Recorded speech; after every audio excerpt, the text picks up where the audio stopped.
ये कहानी बहुत पहले की है।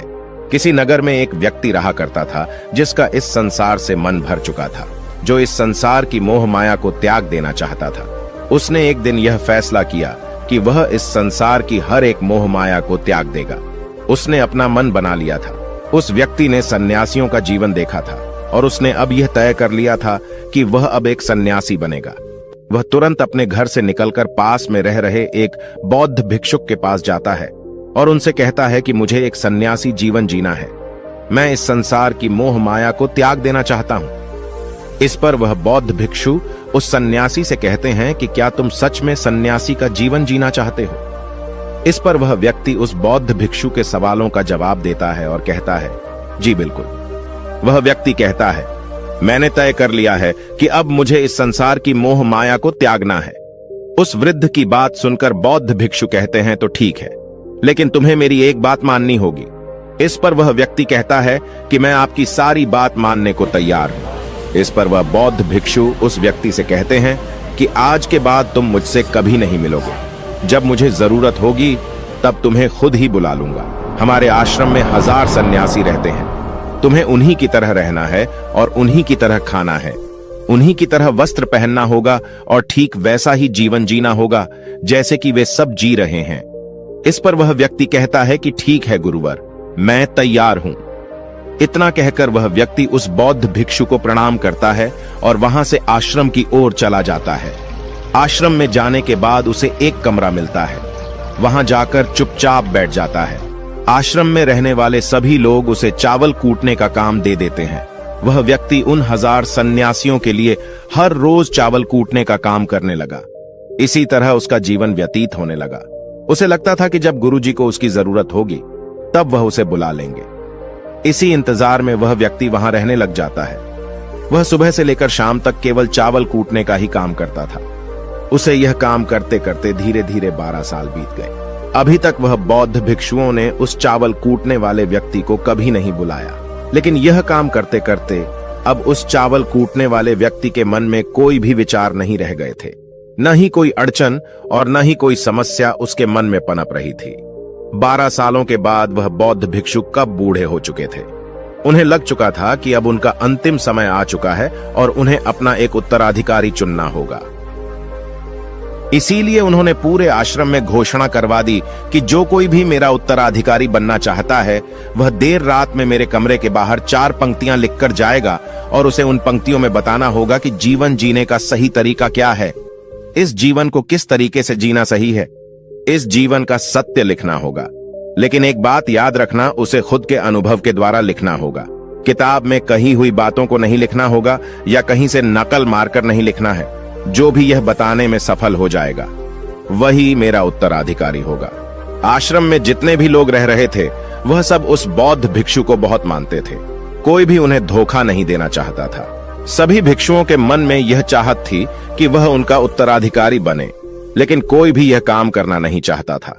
उन 1000 बौद्ध भिक्षुओं में से एक विद्वान भिक्षुक ने बहुत ही हिम्मत जुटाकर अंधेरी रात में दीवार के बाहर लिख दिया कि मन एक दर्पण की तरह है, उसमें धूल जम जाती है। उस धूल को साफ कर दो तो सत्य अनुभव में आ जाता है और सत्य मिल जाता है। ये 4 पंक्तियां उस शिष्य ने बड़ी हिम्मत जुटाकर अपने गुरुवर के कमरे के बाहर लिख दिया। अगली सुबह जब बौद्ध भिक्षु उठे और कमरे के बाहर लिखी 4 पट्टियों को पढ़ा और कहा कि किस मूर्ख ने लिखी है, मेरी दीवार को किसने खराब कर दिया है, उसे पकड़कर अभी मेरे पास लाओ। जब आश्रम में सभी लोगों ने पता किया तो पता लगा कि वह विद्वान शिष्य उन पंक्तियों को लिखने के बाद रात्रि में ही उस आश्रम को छोड़ दिया था, क्योंकि यह विचार उसके अपने नहीं थे और विद्वान शिष्य ने जाते जाते अपने कुछ मित्रों से कह दिया था, सुबह अगर गुरुवर को मेरी कुछ 4 पंक्तियां पसंद आई तो वह लोग मुझे बता देंगे, और अगर इन 4 पंक्तियों को पढ़ने के बाद गुरुवर गुस्सा हो जाएं तो तुम सब मेरा पता उन्हें कभी भी मत बताना। आश्रम के सभी लोग चिंता में पड़ गए कि कितनी अच्छी पंक्तियां तो लिखी हैं उसमें, फिर भी गुरुवर नाराज क्यों हो गए। इतनी अच्छी बात तो लिखी थी उसने कि मां ने दर्पण की तरह है, अगर उसे साफ कर दिया जाए तो उसका प्रतिबिंब अस्पष्ट दिखने लगता है। वे सब कहते हैं, चलो देखते हैं कि गुरुवर को ऐसा उत्तराधिकारी कौन मिलेगा जो उनके सवालों का सही जवाब उस दीवार पर लिख सके। वह कौन होगा जिसके पास इससे भी विचार होंगे। कुछ लोग यह सब बातें उस चावल कूटने वाले व्यक्ति के कमरे के बाहर कर रहे थे। वह चावल कूटने वाला व्यक्ति पूरी बातें सुन लेता है और जोर जोर से हंसने लग जाता है। लोग उससे पूछते हैं, इसमें हंसने वाली बात क्या है? तुम्हें इसमें क्या गलत लगता है? वह चावल कूटने वाला व्यक्ति कहता है, गुरुवर, सही तो कह रहे हैं कि किस नासमझ ने यह सब लिखा है। इस पर वैसे लोग गुस्सा हो जाते हैं और उस चावल कूटने वाले से कहते हैं कि तुम्हें क्या पता, तुम तो 12 सालों से सिर्फ चावल कूटने का ही काम कर रहे हो। तुम्हें किस बात का ज्ञान है? ना तो तुम्हें शास्त्रों का ज्ञान है और न ही गुरुदेव ने तुम्हें कभी ज्ञान दिया। अगर तुम्हें इतना ही ज्ञान है तो तुम ही क्यों नहीं अच्छे शब्द बता देते? वह व्यक्ति हंसते हुए कहता है कि ठीक है, मैं जरूर बता दूंगा, लेकिन इतने सालों से मैंने लिखने का अभ्यास नहीं किया हूं तो लिखना मैं भूल गया हूं। मैं बातों को जरूर बता दूंगा, लेकिन किसी को मेरी बातें लिखनी होगी। और यह भी याद रखना कि मुझे उत्तराधिकारी बनने का कोई भी शौक नहीं है। इस पर वैसे लोग कहते हैं, तो ठीक है, क्या लिखना है बताओ? वह चावल कूटने वाला व्यक्ति कहता है, तो लिखो जो मैं बता रहा हूं। कैसा दर्पण कैसी धूल, न कोई दर्पण न कोई धूल, जो इसे जान लेता है वह सत्य को प्राप्त हो जाता है। यह बात उस गुरुदेव के कानों में पड़ जाती है। आधी रात को वह गुरुदेव उस चावल कूटने वाले व्यक्ति के पास आते हैं और उससे कहते हैं कि तुम यहां से चले जाओ, वरना यहां पर रहने वाले आश्रम के सभी 1000 लोग तुम्हें छोड़ेंगे नहीं। यह जोगा ले लो, तुम मेरा उत्तराधिकारी बनना चाहो या न जाओ, इससे कोई फर्क नहीं पड़ता। तुम उत्तराधिकारी बनो या न बनो, लेकिन जो शब्द तुमने कहे थे वही शब्द बिल्कुल सत्य हैं और जीवन के अनुभव को दर्शाते हैं। इसलिए मन ही मन मैं तुम्हें अपना उत्तराधिकारी मान लिया हूं।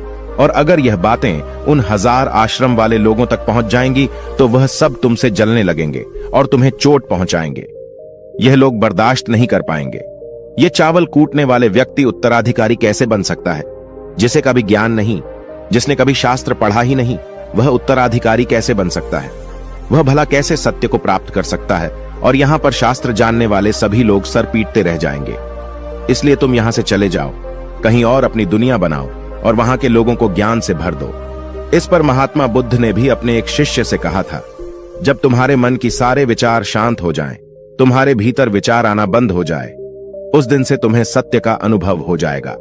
तुम सत्य का अनुभव करोगे, खुद को भी और इस ब्रह्मांड को भी समझ पाओगे। और यही बुद्धत्व प्राप्ति का पहला कदम है। मन को शांत करने का पहला तरीका जो बौद्ध ग्रंथों में बताया गया है वह खुद के विचारों पर करना। इन्हें अच्छे से समझना कि आखिर आपके अंदर कौन से विचार उत्पन्न हो रहे हैं, आपके अंदर आखिर क्या चल रहा है।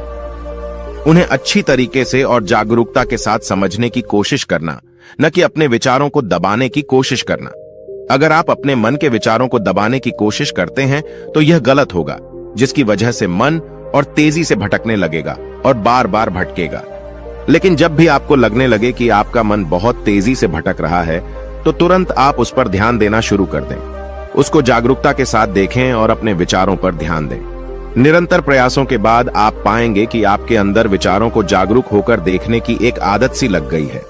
लेकिन उसी के साथ आप यह भी देख पाएंगे कि आपके मन में बुरे विचार अत्यधिक उत्पन्न हो रहे हैं। आपके मन में जो भी विचार उत्पन्न हो रहे हैं वह सकारात्मक भी हो सकते हैं और नकारात्मक भी। उनसे आपको कोई भी छेड़खानी नहीं करनी है, बस आपको अपने प्रयास पर काम करते रहना है।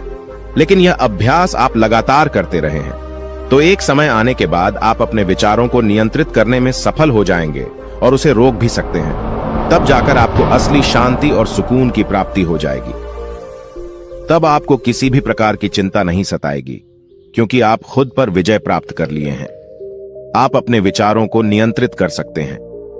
दोस्तों, इस वीडियो में बने रहने के लिए सच्चे दिल से आपका बहुत बहुत आभार।